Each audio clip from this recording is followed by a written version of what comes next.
G'day, everyone. Welcome to the podcast. I'm joined by ELYAS, and we are with the Southern Cross Podcast MC.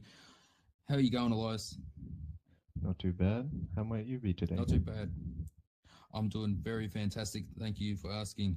So, I just want to ask you a few questions of how you found the game Asylum Life, and how much time have you spent on that game? Because I see you got a lot of kills on that leaderboard. Oh, yep. We'll just Okay.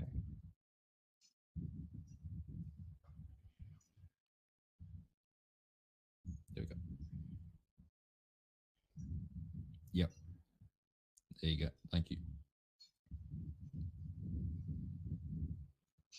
So, anyways, as I was saying, when did you start the Asylum Life? Like, was it the very first update or very first time it came out? Because I see you spent a lot of time on that one game, and you're on top of I would say that you're on the leaderboard of global, which is pretty impressive.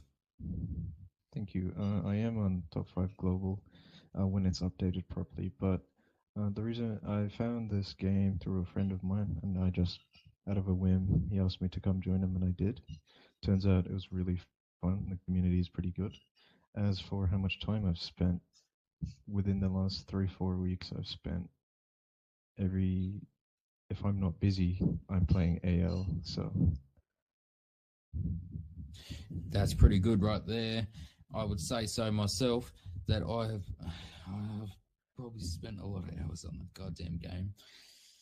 The game it was addicting at first, but at the moment the updates, they try to make it futuristic, where all the rail guns and tasers and now this lightsaber type stuff. I wouldn't even call it Asylum anymore. I'd call it like Star Wars looking type stuff, to be honest. That's a fair response. Some of the updates they've added, it can be a bit overwhelming, especially with this new update where patients can pick up guardsman stuff. But I think it evens the ground between patient and guardsman a bit more. Exactly, I think the same, especially when they added the flag. I think that was a good add, to be honest, to get away from exploiters or let's just say other guardsmen and all that, because it was pretty difficult getting away from them without that, because you'd get slapped on the ground and hit really hard, and I don't find that acceptable, because it's not a fair fight when it's a 2-tap like an elite. And with the elite, I've got one problem with it, with the when you spawn with no gas mask and the what's it called, night vision. That is extremely annoying, and I do not find that very fun with that game. That's a fair response. I don't actually have APU, so I wouldn't know the struggle. But I know that every time I play orderly, I'd have to put on a gas mask, so I know where you're coming from. And as for the flag, I actually personally love using the flag, since I use it as a get out of jail free card every single time I'm hit. So if I think I'm hit, I just preemptively pull it out, and the guardsmen just get frustrated. Oh yeah, they get really mad. They're quite toxic, actually. They actually come off quite toxic, and they just start going off at you. If they don't have voice chat, they're going to use their good old type to chat and all that. And when I say they get pretty aggressive, they get pretty mad that they'll only target you and not anyone else. Of course, I know how that feeling is, because I've been on the receiving end, and I've been on the end that's giving it. So I know how that's like. But it's not really much of an issue for me as it would be for most other people. It'd be pretty frustrating, though, that you're the only one that's getting singled out and targeted, unlike the other people. Even though if they stab the guard, they won't attack it, really. They'll just go after you, and if they get you, they'll just easy. And mate, I swear to God, that makes you frustrated, because you just want to come back and say more and more, and kill them. And you want to feel satisfied by killing them.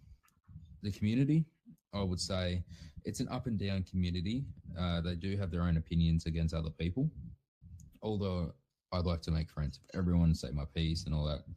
With without causing any drama against other people or with other people. If they seem like I'm teaming to 2-on-1, 3-on-1, etc., stuff like that. Yeah, I get that the community can be pretty toxic. So I've seen both the ups and downs. Like I've said before, people do single you out and target you, but as long as you have a good slew of friends, that shouldn't be a problem. Since like one guy's targeting you, you call like what 4 people, and yeah, but overall, I've had a pretty good experience here. Like because I've made plenty of friends, some pretty good people on the servers I'm in. Yeah, I can see that you're very well known around the community. That every time, hey Elias, how's it going, Elias? Hey, and you got to say hi a bunch of times to all these people. Like, hey, how's it going? This person, this person, this person. How's it going? And they all just swarm you like flies and mosquitoes, and they're like, give me some space, will you? I'll admit on some days it does get a bit overwhelming, and I don't want to say hello or goodbye to everybody. But Yeah. and I'll admittedly say so. I don't say goodbye, good morning every single time. But when when I'm in the mood, which is most of the time, I'll walk around, say hello and goodbye to everyone. It's good to see you. Just makes them feel better. Yeah, yeah. I also see your sister that she's getting up and around that game. Looks like the corruption's also forming on her. It's good to see it runs in the family. Yes, she's a little like me.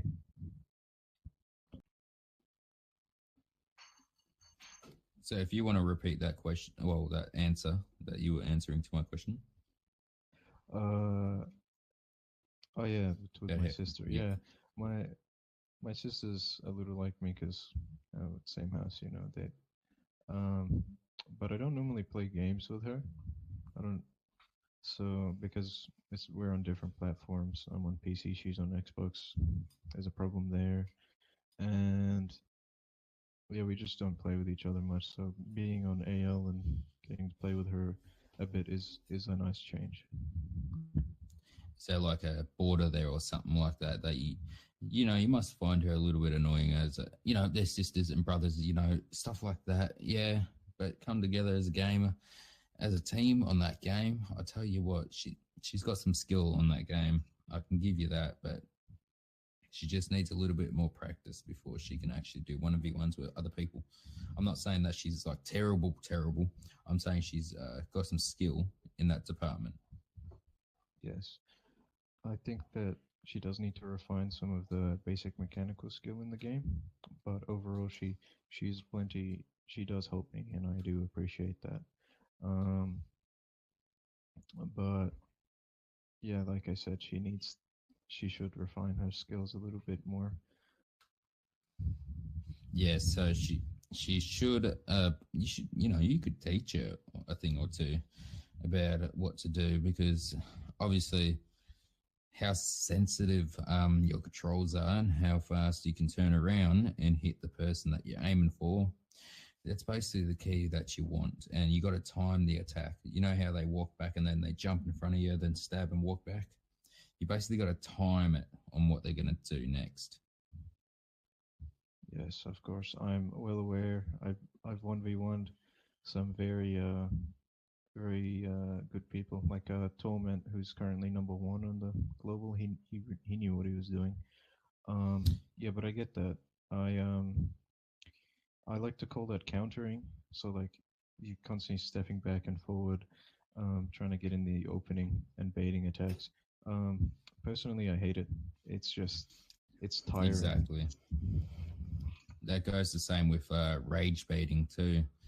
That is one of the most annoying things that I can come across is someone trying to rage bait someone or stuff like that, because it really isn't. Yeah, the guy that you were speaking about on top global kills, he was a big time rage baiter that he kept getting people. Basically, it was a 1v3, and This brother just kept spamming easy, easy, easy, and they was basically just waiting there in the VIP area, spawn killing.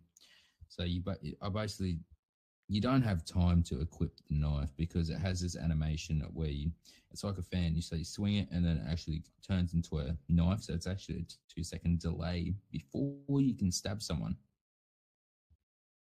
Yes, that delay. Yeah, having multiple people gang you and rage baiting, that's never fun. Even when it's not happening to me, it doesn't usually happen to me, but um, when when I see it happen, I don't like it. Like I see some people fighting and then they say easy, it just puts me off. Yeah. I just think it's unnecessary.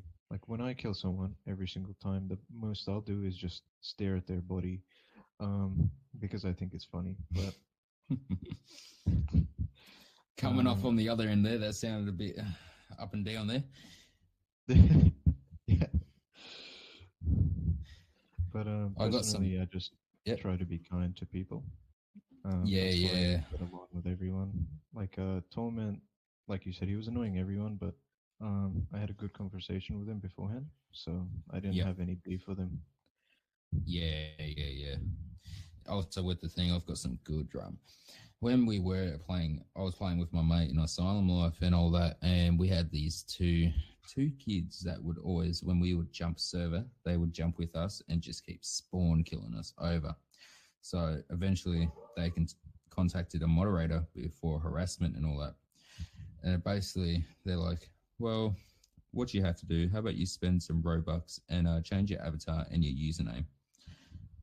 And they told me, and I was like, "Well, isn't that unfair that you have to spend your actual real money just to get away from these guys, even though they can track down your account and still find that you changed your last name? So basically, you spent money on an avatar and a name. That's probably around what? Probably around $50, and then here's the other thing is that you spent $50 for nothing. And then if you go back to a moderator, they're just going to say the exact same thing. And I think that's pretty unfair with the Asylum Life moderators that they are too strict and they are Unfortunately, I can't relate to that since that hasn't happened to me where they server hop and constantly kill me. But I can imagine how frustrating that can be, and I'm sorry you've been through that.